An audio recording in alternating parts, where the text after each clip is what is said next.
kasus kematian Brigadir Muhammad Nur Hadi, anggota Paminal Polda Nusa Tenggara Barat yang diduga dianiaya atasan memasuki babak baru.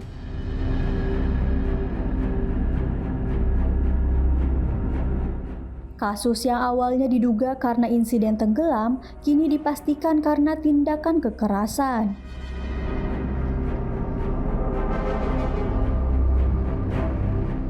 Diketahui, tragedi kematian polisi berpangkat brigadir itu awalnya ditutup polisi. Namun, karena kuatnya dorongan publik terhadap pengungkapan kasus ini, membuat polisi akhirnya bertindak.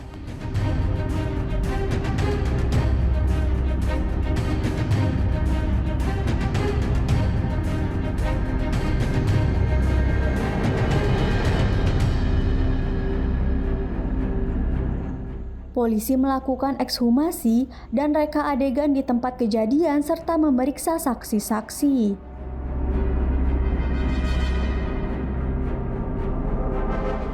Direktur Reserse Kriminal Umum Polda Nusa Tenggara Barat, Kombes Pol Syarif Hidayat mengatakan, penyidik telah menetapkan 3 orang tersangka dalam kasus tersebut, di mana 2 diantaranya merupakan anggota Polri, yakni Kompol IMYPU dan Ibda Aceh.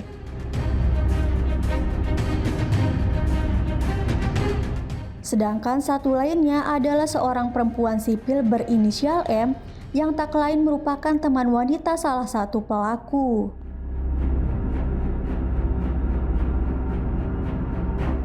Namun dari 3 tersangka, hanya M yang ditahan pihak kepolisian. Kedua tersangka lainnya tidak ditahan dengan alasan bersikap kooperatif.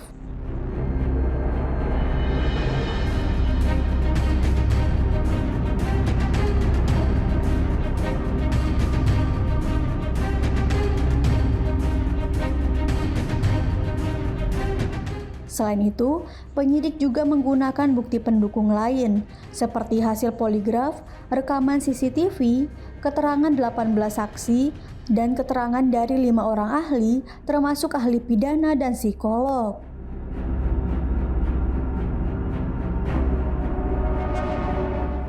Dari hasil pemeriksaan tersangka, ternyata para tersangka ini berbohong soal kematian korban.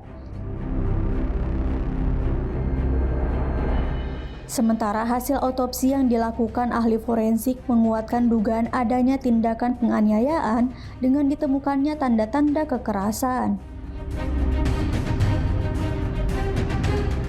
Dari kondisi korban diduga dicekik sebelum dibuang ke dalam kolam renang villa dalam keadaan pingsan.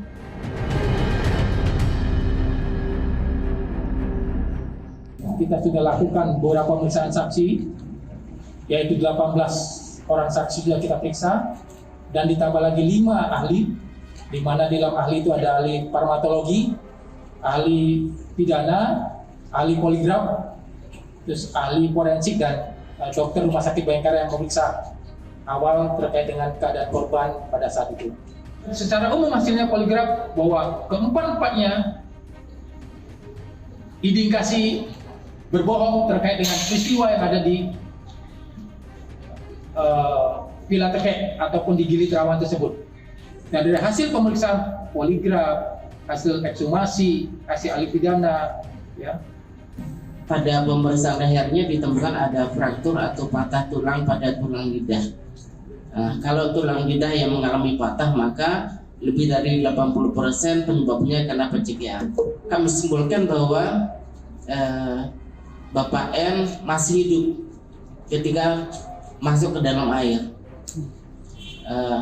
Kemudian kesimpulan saya bahwa Bapak N mengalami pingsan, ya, pada saat berada di air, dan meninggalnya itu adalah karena tenggelamnya berdasarkan bukti pada diatomnya.